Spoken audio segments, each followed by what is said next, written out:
Hi everyone, Christina here. Welcome to another card video at my YouTube channel. Today I'm going to be using a brand new stamp set from Simon called the Thanks and Encouragement Word Mix 1 stamp set.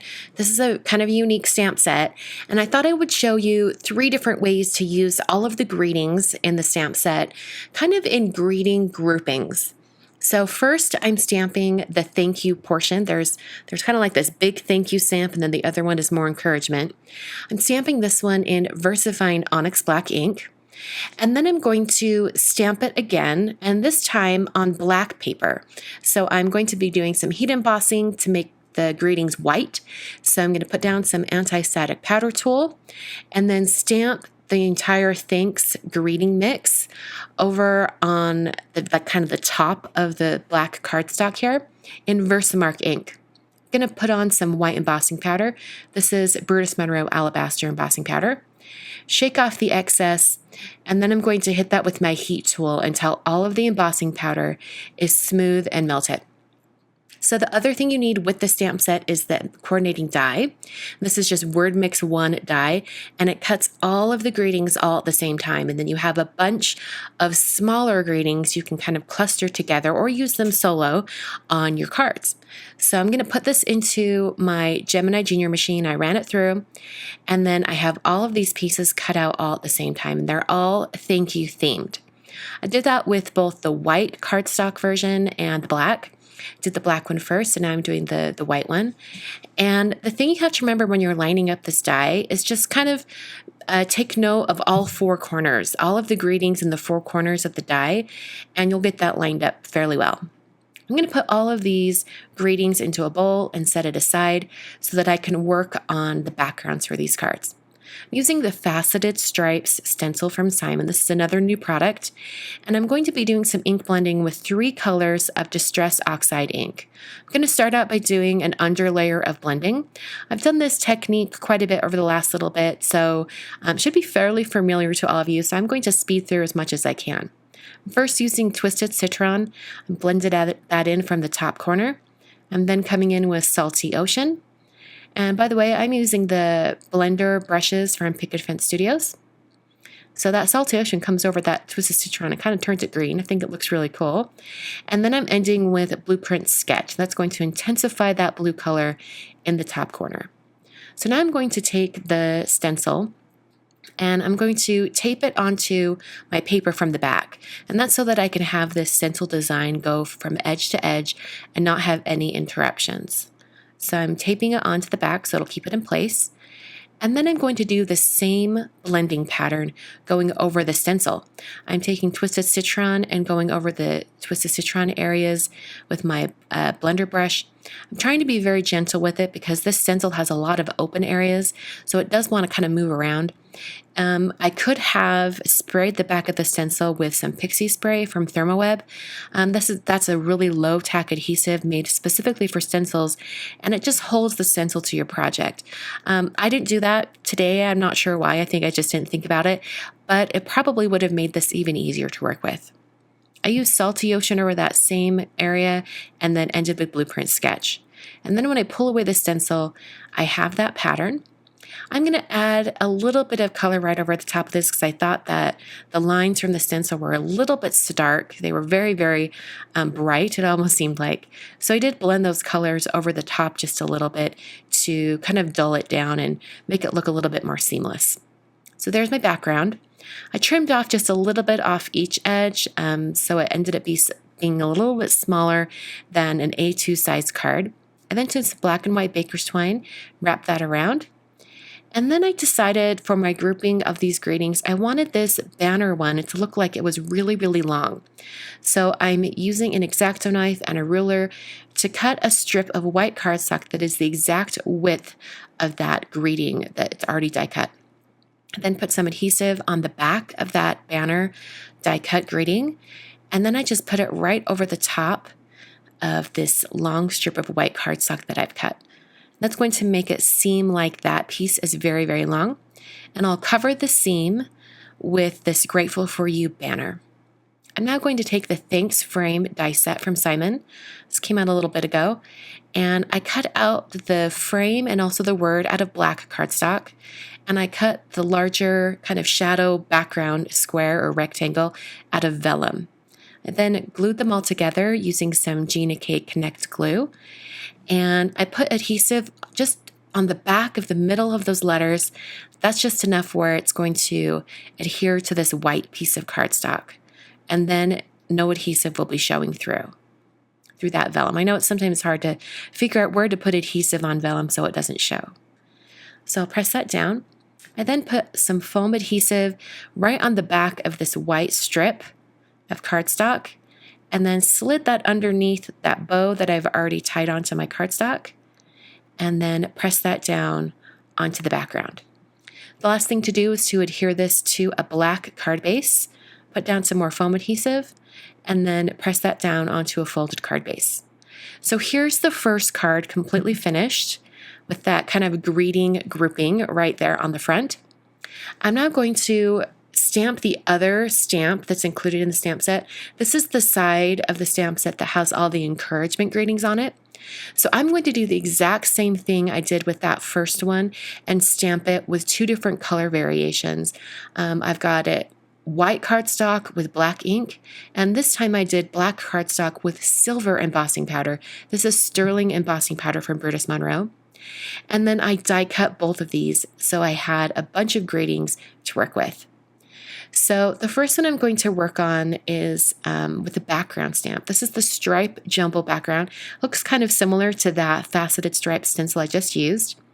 This time I'm going to use the same exact Distress Oxide colors, but I'm going to do some rainbow stamping or multicolor stamping. Starting with Twisted Citron up in that top corner, and I'm going to have the colors fade into each other. So I'm going to take a paper towel and kind of soften the edge of that ink that's been applied, and then stamp it onto some 6x6 cardstock. This is Nina Classic Crest Solar White cardstock, and I'm just making sure I press down that stamp and get a really good impression. Then when I peel it up, you'll see that I only have that Twisted Citron in that top corner. So without cleaning the stamp, I'm going to come in with Salty Ocean and put that right down kind of the center diagonal area of my stamp. And I'm not cleaning it off because the ink will mix a little bit on the stamp, and I think it aids in getting a nice transition between the colors.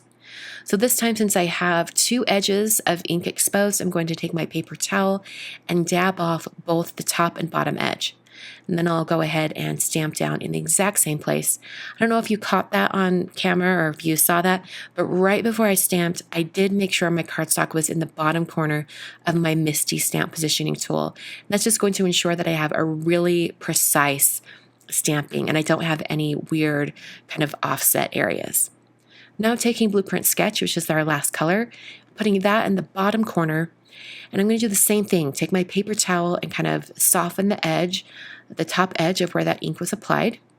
And then I'm going to swing my Misty door over, checking that cardstock first, and stamp down that bottom corner, making sure I get a really good impression walking my fingertips over the stamp. And now I have this really cool transition between a more bright lemon yellow green into green and then blue. I'm going to take a heart from the Nested Hearts die set from Simon and cut a little heart. Now there's quite a large area of this background stamp that I could have used, especially if I wanted to get that color transition really well between those. But since I did such a small heart, I can set that background aside and save it for later. I've got these two greetings from those that I die cut earlier, and I'm going to kind of place those on the heart, figure out exactly what I'm doing. And I decided this would look really cool on a square card. So this card base is cut to 4 1/4 by 4 1/4. And I'm just assembling my greeting group here with some foam adhesive. And I'll set that aside while I tie some string around my card. So I'm using kind of the same elements for each of these cards. I'll have that black and white baker's twine on all 3 cards and have a more simple design. I adhered my heart piece over that string. Then I decided I wanted a white border. So I'm adding a white border using a ruler and my Jelly Roll pen. This is the number 10 bold Jelly Roll pen. Just added that to the card. And that finishes up the first card and the second card. And now we're going to move on to the third. For this third card, I'm going to use that stencil again, this time on black cardstock. I'm taping the stencil from the back to the cardstock using some Thermoweb purple tape.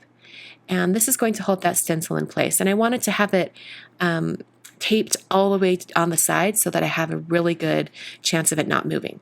I'm using turquoise sea and grass green glitter gel from Gina K Designs. I've never used these before. This is the first time I've tried them out. I've seen them online. I know a bunch of you love it. And I thought, you know what? I love like embossing paste and glitter paste. And this is sort of the same thing, except it's a little bit of a different consistency. It's a gel for sure. And it works really, really well. I love how sparkly and shiny it gets. Now take note, I'm cleaning my palette knife in between colors. And I'm also going to clean off the palette knife every time I dip back into this green one, because since I already have the blue glitter gel down onto my project here, every time I apply this green, it's going to pick up some of that blue and kind of move it around. And I don't want to mix any of that blue glitter gel into the green tub.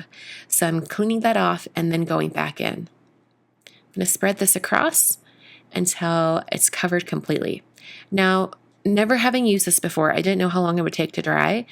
I'm not entirely sure exactly how long it took to dry, because I think I left it on its own for about an hour and a half.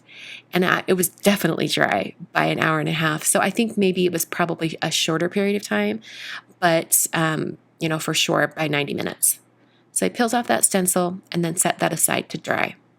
After it was completely dry, you can see it has this really cool, super sparkly shine and texture. It's a really, really fun way to add glitter to your projects. I'm trimming this down to 5 1/4 tall by 4 inches wide. And then I tied some string around this piece, just like I did on the other 2 cards. I'm going to move this bow a little farther down and then adhere a grouping of greetings, kind of going black paper, white paper, black paper, white paper, kind of alternating. And then I put some foam adhesive on the back, making sure that I skip that area with the string, just so I don't have a kind of a weird bulge there when I put it on my card. And then I put it down onto a white card base. This is some Nina Classic Crest Solar White 110-pound cardstock. So that finishes up all 3 cards today. I hope you guys enjoy seeing some fun ways to do groupings of greetings. I think this stamp set is really fun. I love that it cuts everything out all at once. Make sure you check out all the links down in the video description below so you can get all these brand new products over at simonstamp.com. I appreciate you guys clicking through those links and doing your shopping. It helps support my YouTube channel. On screen, I've got 3 more videos for you to check out. These are all going to be some fun Distress Oxide uses. So if you want to see how to use some oxide inks, these are 3 videos that you can check out. Thank you so much for watching today. I will be back very soon, tomorrow, with a brand new card video. Thanks for watching, and I'll catch you guys next time.